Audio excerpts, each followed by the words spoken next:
बच्चों आज हम लास्ट इलस्ट्रेशन करेंगे 39। 40 इलस्ट्रेशन मैंने आपको इससे पहले वाले लेक्चर में भेज दी थी। अब हमारी 39 रह गई थी, वो ध्यान से देखना, अच्छा क्वेश्चन है।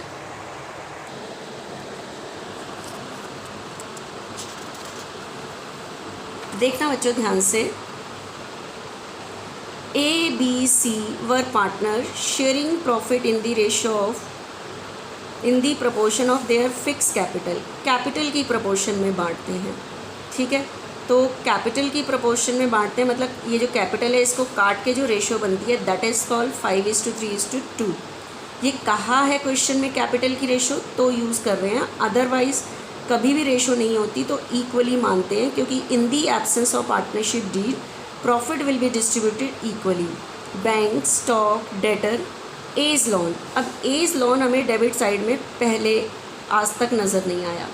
देखो अगर बिजनेस फर्म ने पार्टनर से लोन लिया है तो फर्म को वो वापस करना है, तो वो फर्म की लायबिलिटी है, वो यहाँ आएगा।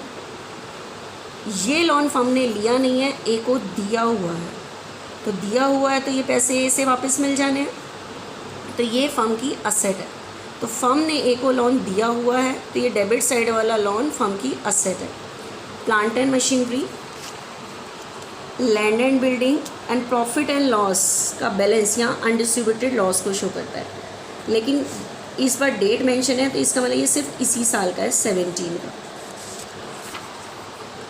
कैपिटल के balance, general reserve, creditor, outstanding salary and बीज लोन, ये बिजनेस की लायबिलिटी है। देखो ये लोन बिजनेस ने लिया है इसलिए लायबिलिटी है, तो ये बी से लिया हुआ है, वो ए को दिया हुआ था। On the above balance sheet, C retire from firm on the following terms। इस डेट की बैलेंस शीट है और इस डेट पे ये रिटायर हो रहा है, तो आपको पता है रिटायरमेंट के टाइम गुडविल का वैल्यूशन होगा, तो goodwill of the firm be valued at 2 year purchase of average profit of last 3 years. आपको लास्ट 3 ईयर्स के प्रॉफिट की एवरेज करनी है, लेकिन आपको जो प्रॉफिट गिवन है 15, 16, 17 का तो प्रॉफिट है ही नहीं, ठीक है। तो कैसे करोगे? आपको एवरेज ज़्यादा ईयर्स की करनी है और प्रॉफिट 2 ईयर्स के हैं, 3 ईयर्स के चाहिए, तो 15, 16 का तो है, तो 17 का अगर यहाँ होता तो वो प्रॉफिट शो करता, डेबिट बैलेंस लॉस, तो ये यूज़ कर लोगे एवरेज करने के लिए, ठीक है। उसके बाद provision for bad debts will be maintain 5% on debtor. Land and building will be appreciated by 90,000। Machinery will be reduce to ₹180, कम होकर इतनी रह गई है। A agree to repay his loan, A अपना लोन वापस करने के लिए एग्री हो गया है, मतलब ये आपको वापस करेगा पैसे। The loan repaid by A जो लोन की अमाउंट पे करेगा was to be utilise to pay off C, वो पैसा सी को पे के लिए यूज़ करोगे, पेमेंट के लिए यूज़ करोगे। इसका मतलब सी को कैश आप उतनी ही दोगे जितना आपका ए के लोन से वापस आएगा। And balance of the amount payable to C, जितना आपको ए के लोन से वापस आ रहा है उतना सी को पेमेंट के लिए यूज़ कर दोगे, और जो बाकी सी की अमाउंट बचेगी वो ट्रांसफ़र टू इस लोन अकाउंट। बाकी कहाँ ट्रांसफ़र कर दोगे? Loan account bearing interest 12%। ये रेट का यूज़ तो तब होगा जब आप लोन की पेमेंट करोगे। Prepare revelation account, partners current account, partners capital account and balance sheet of reconstituted firm, मतलब एग्रीमेंट के बाद की, दैट मीन्स न्यू फर्म। देखो पहली बात तो इस क्वेश्चन में नई चीज़ क्या है, कैपिटल के आगे लिखा हुआ है fix, that means you have to maintain the 2 account related to partners. आपको पार्टनर से रिलेटेड 2 अकाउंट्स बनाने हैं, ठीक है। आपको पार्टनर से रिलेटेड कितने अकाउंट बनाने हैं? 2, पार्टनर्स कैपिटल एंड करंट, जब कैपिटल फिक्स्ड होती है। तो देखना एक बारी ध्यान से, सबसे पहले हमें बनाना है रिवेलेशन अकाउंट।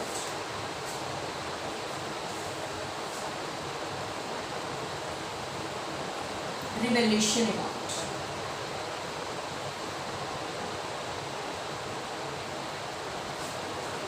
देखो एक बारी क्या क्या रिवेल्यूशन वाली लाइन है, सेकंड पॉइंट से है, क्योंकि पहले में तो गुडविल का क्या किया गया है, वैल्यूशन, ठीक है। Provision for bad debts will be maintain 5% on debtor. Debtor पे आपको जो प्रोविज़न आपके पास ऑलरेडी सिचुएशन है बैलेंस शीट में, ये 1500, ठीक है।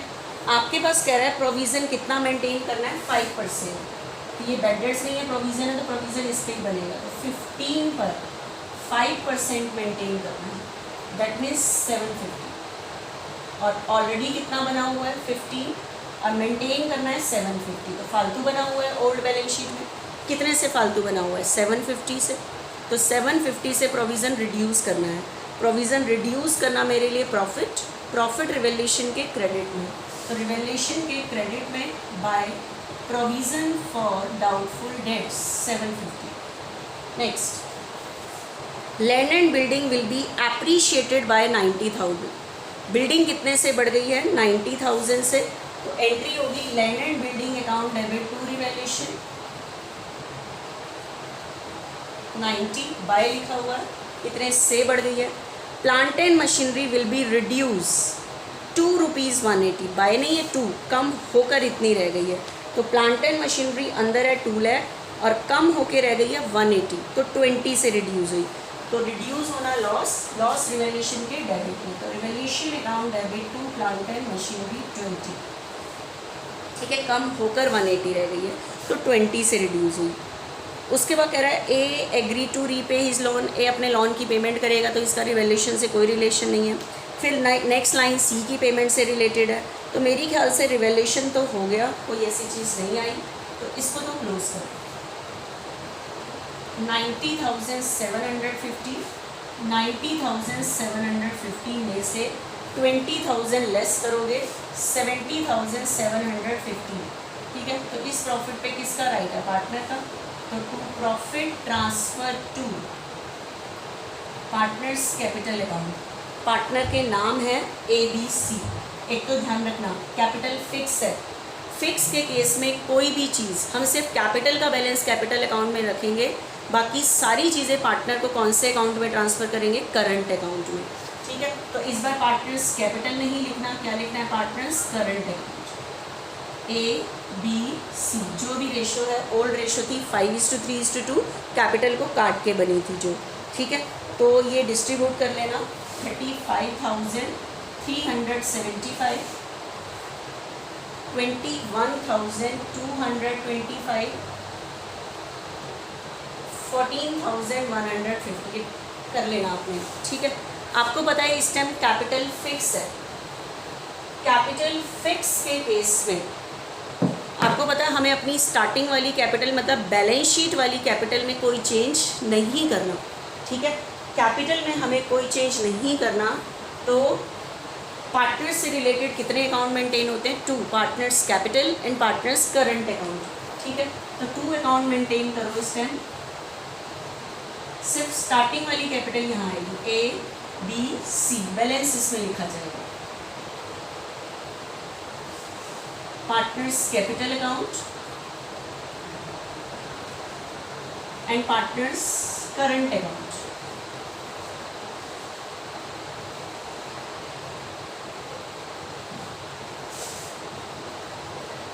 ये चीज़ आपको पता है जब कैपिटल फिक्स होती है तो हम पार्टनर से रिलेटेड 2 अकाउंट बनाते हैं।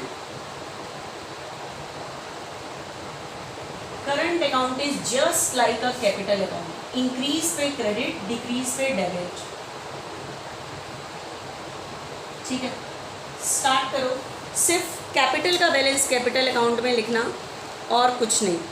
तो कैपिटल का बैलेंस है स्टार्टिंग का by balance brought down 5 lakh, 3 lakh, 2 lakh. अब मुझे बताओ करंट का बैलेंस होता तो वो भी लिख देती, लेकिन है नहीं। अब ध्यान से सुनो, it is just like a capital account. सिर्फ ध्यान रखना बैलेंस के अलावा जो भी चीज़ आपको ट्रांसफ़र करनी है यहाँ देनी है पार्टनर को, दोगे तो करंट अकाउंट इंक्रीज होगा, इंक्रीज पे क्रेडिट। तो सबसे पहली चीज़ क्या ट्रांसफ़र होती है, रिवैल्यूएशन का प्रॉफिट यहाँ ट्रांसफ़र ना करके यहाँ। तो एंट्री होगी revaluation account debit to A's current, B's current, C's, तो क्योंकि यहाँ ट्रांसफ़र करना है, ठीक है। तो 35,375, 21,225, 14,150 बाय रिवैल्यूएशन। सेकेंड नंबर पे ट्रांसफ़र होता है अनडिस्ट्रीब्यूटेड प्रॉफिट, जनरल रिजर्व पड़ा हुआ है, ओल्ड रेशो जनरल रिजर्व पड़ा हुआ है 75,000, इसे भी ओल्ड रेशो में डिस्ट्रीब्यूट करो, क्या एंट्री हो जाएगी general reserve account debit to A's current, B's current, C's current, ठीक है। ओल्ड रेशो में 5:3:2 है, तो ये आ जाएगा bye general reserve. General reserve is just like a capital account, ठीक है। कुछ डालोगे तो करंट अकाउंट इंक्रीज होगा, इंक्रीज पे क्रेडिट, ठीक है। सिर्फ इसमें चेंज ना है, इसलिए कोई चीज़ यहाँ नहीं ट्रांसफ़र कर रहे, ठीक है। तो जनरल रिजर्व को ओल्ड रेशो में बांटना, 37,500, 22,500 ओल्ड रेशो में 5:3:2 में, एंड 15 तो हमारे पास 75 दिया है, मैंने ओल्ड रेशो में बांट लिया। अब बैलेंस शीट के डेबिट साइड में देखो कोई अनडिस्ट्रीब्यूटेड लॉस है, यस, प्रॉफिट एंड लॉस के नाम से है, और कितना है 241, ठीक है। तो इसको भी डिस्ट्रीब्यूट करो, एंट्री होगी, लॉस डिस्ट्रीब्यूट करोगे तो करंट अकाउंट डिक्रीज होगा, डिक्रीज पे डेबिट, एंट्री बनेगी A's current account debit, B's current account debit, C's current account debit, to profit and loss. तो ए बी सी के डेबिट में टू प्रॉफिट एंड लॉस, 241 है, 5:3:2, तो 1,20,500 ये अमाउंट निकाल लेना, ठीक है। 1,20,000 में 72,300, ठीक है, एंड 48,200 ओल्ड रेशो में कैलकुलेशन कर लेना इसकी, ठीक है। उसके बाद पूरे सम में किसी ने कोई असेट नहीं, लास्ट में करते हैं हम गुडविल की एंट्री। उससे पहले आपको गुडविल का वैल्यूएशन करना है, average profit into number of year purchase, लेकिन एवरेज प्रॉफिट करना है 3 ईयर्स के प्रॉफिट का, लेकिन मेरे पास सिर्फ 15 और 16 का प्रॉफिट दिया है, नीचे 17 का नहीं दिया। तो ध्यान से सुनना, एवरेज ज़्यादा की करनी हो, प्रॉफिट आपके पास ईयर के कम दिए हों, तो जिस ईयर की लेटेस्ट बैलेंस शीट है उसमें दिया हुआ होता है। क्रेडिट में दिया है तो वो प्रॉफिट होगा, डेबिट में दिया है तो लॉस दिया, तो 70 में 241 यूज़ कर लोगे गुडविल के वैल्यूएशन के लिए, ठीक है। तो ये आपके पास 3 ईयर्स का profit 4 lakh,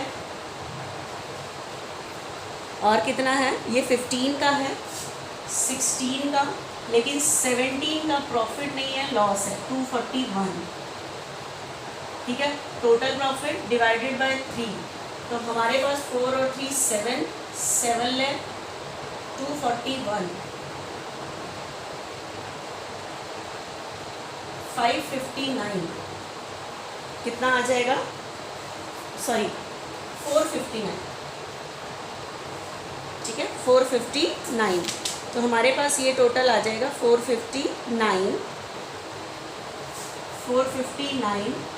divided by 3, 153 average profit आ गया।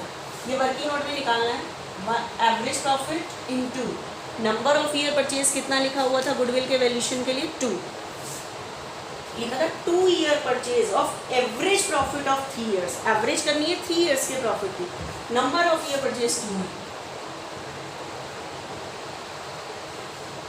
ठीक है। तो हमारे पास गुडविल का वैल्यूएशन हुआ है बच्चे 3,06,000, लेकिन रिटायर कौन हो रहा है, सी, कौन रिटायर हो रहा है, सी। तो सी को बच्चे गुडविल की अमाउंट मिलेगी, आपके पास ओल्ड रेशियो है 5:3:2, तो सी का शेयर है इतना, तो फर्म की गुडविल निकली है 3,06,000, इसमें से इसके शेयर की निकाल लो 2/10,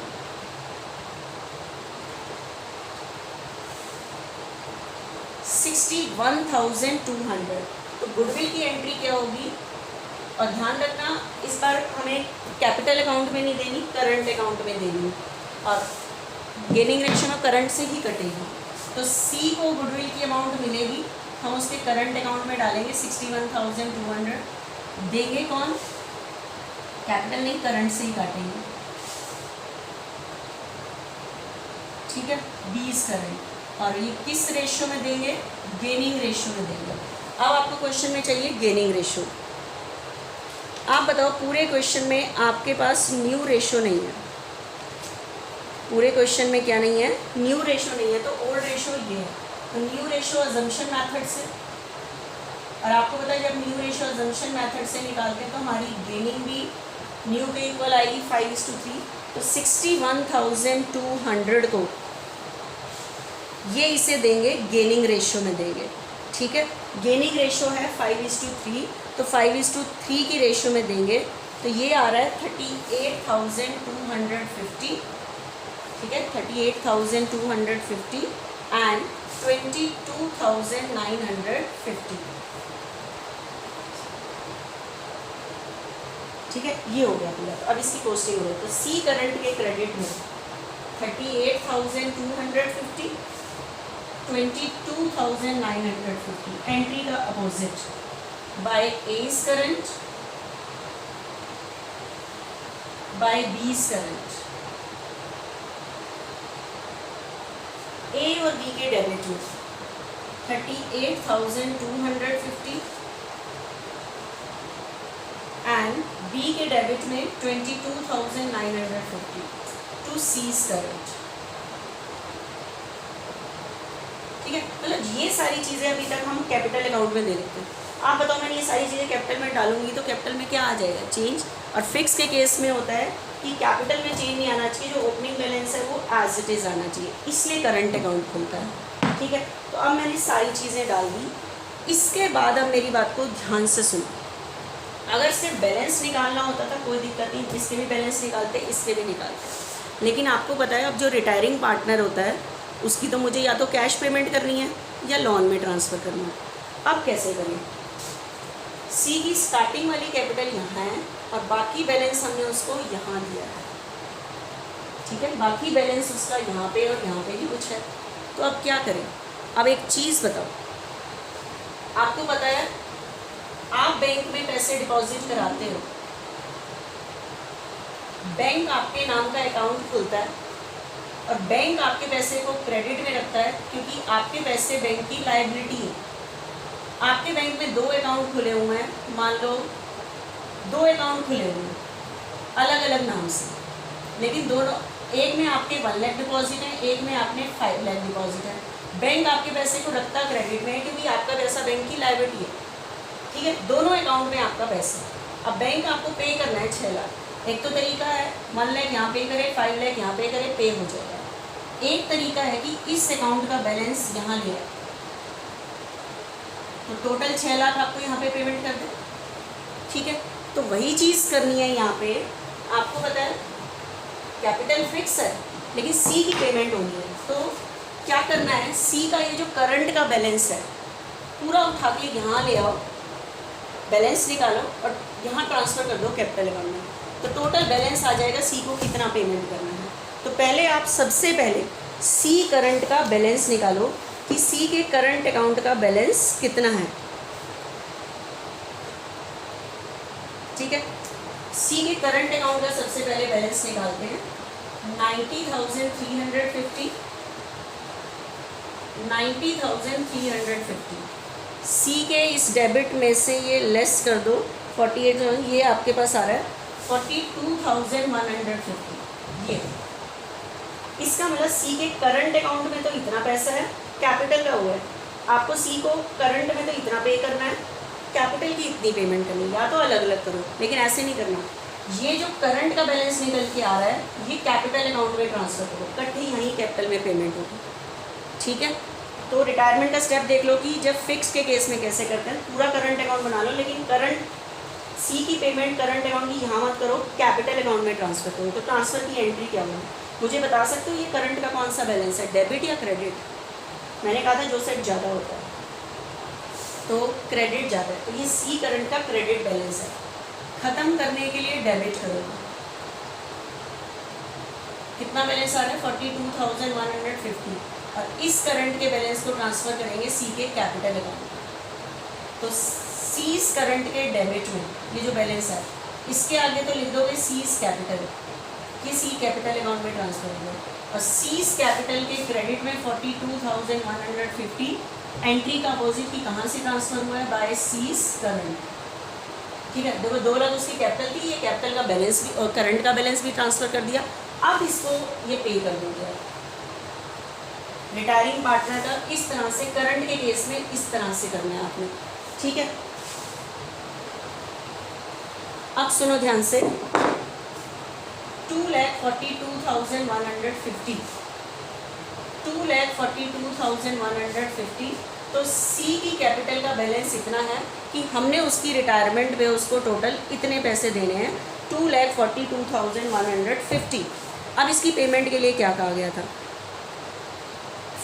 फिफ्थ से पहले fourth line, A agree to repay his loan. A अपना लोन वापस करने के लिए एग्री हो गया। बताओ ए का लोन कितना था, 35,500, तो उसने फर्म को वापस कर दिया। तो बताओ एंट्री क्या होगी, बैलेंस शीट में कैश नहीं है, बैंक है, तो पैसे बैंक में आएंगे। तो एज लोन डेबिट है, डिक्रीज पे क्रेडिट, क्योंकि उसने पैसे वापस कर दिए। तो 35,500 इतना पैसा उसने वापस कर दिया। तो अब ये पैसे आ गए ना, ठीक है, पैसे आ गए हमारे पास 35,500। अब फिफ्थ लाइन में लिखा हुआ था लोन रीपे पेड बाय ए।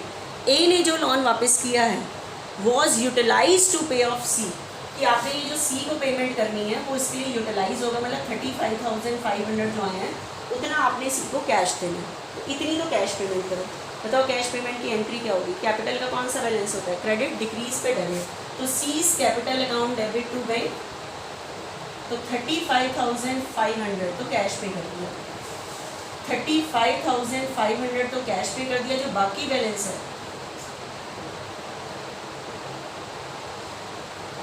बाकी बैलेंस बचा 2,06,000, ये बैलेंस बचा 2,06,650।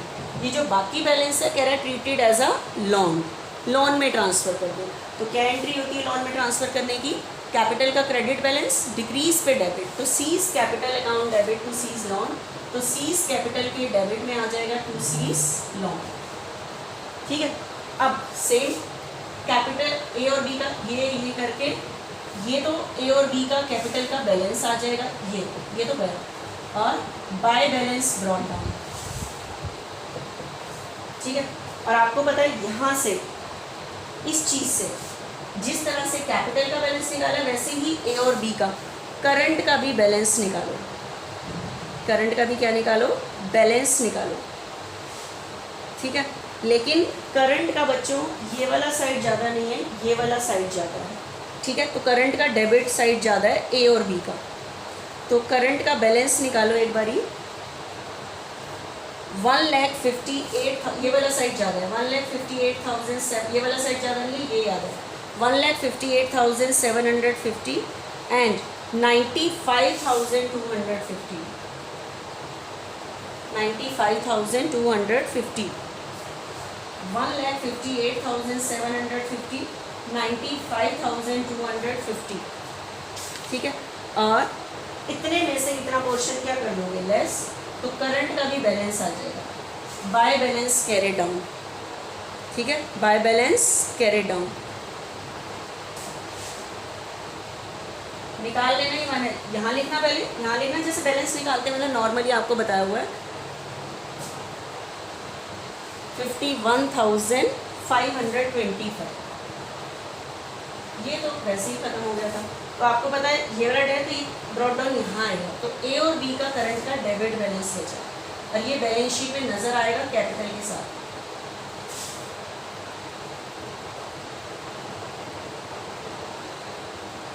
$525।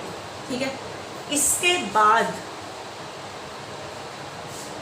कैपिटल के क्या निकालो, ओ सॉरी भूगेंगे, उसके बाद बैलेंस शीट बनाओगे, ओल्ड बैलेंस शीट को देखते हुए,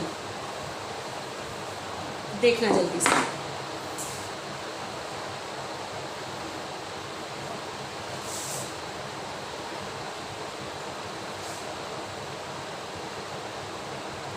बैलेंस शीट एज एट 31 मार्च 2017। स्टार्ट करो ओल्ड बैलेंस शीट को देखते हुए।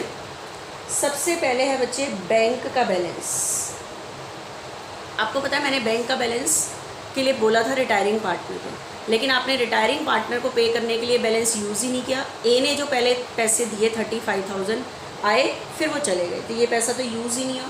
तो बैंक का बैलेंस तो एज इट इज़ आएगा 21। उसके बाद है बच्चे डेटर्स। डेटर्स मेरे पास हैं 15, और आपको पता है प्रोविज़न कम हुआ था, लेस प्रोविज़न 750, तो 14,250। उसके बाद है एज लोन सॉरी बीच में बचे डेटर्स के बीच में एक स्टॉक रह गया। स्टॉक बताओ, स्टॉक की वैल्यू में कोई चेंज आया था? नहीं, स्टॉक में कोई चेंज नहीं आया था, तो स्टॉक एज इट इज़ लिखा जाएगा 9।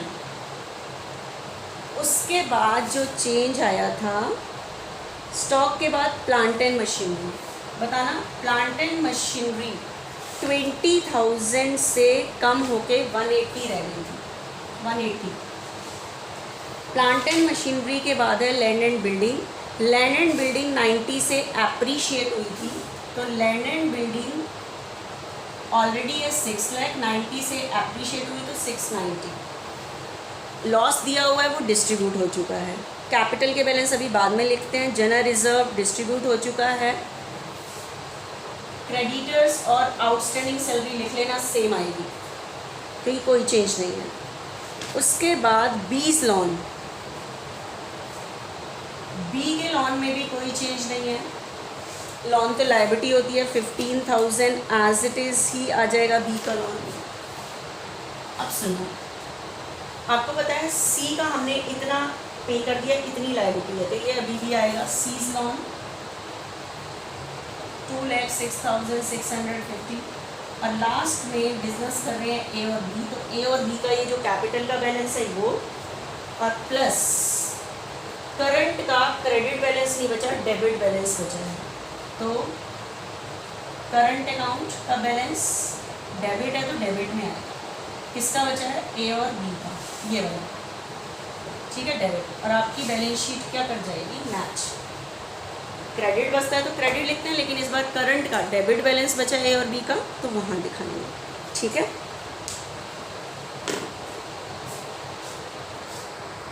बच्चों, नाउ चैप्टर इज़ फिनिश, ठीक है। अब मंडे से हम नेक्स्ट चैप्टर स्टार्ट करेंगे, डिसोल्यूशन ऑफ पार्टनरशिप फर्म।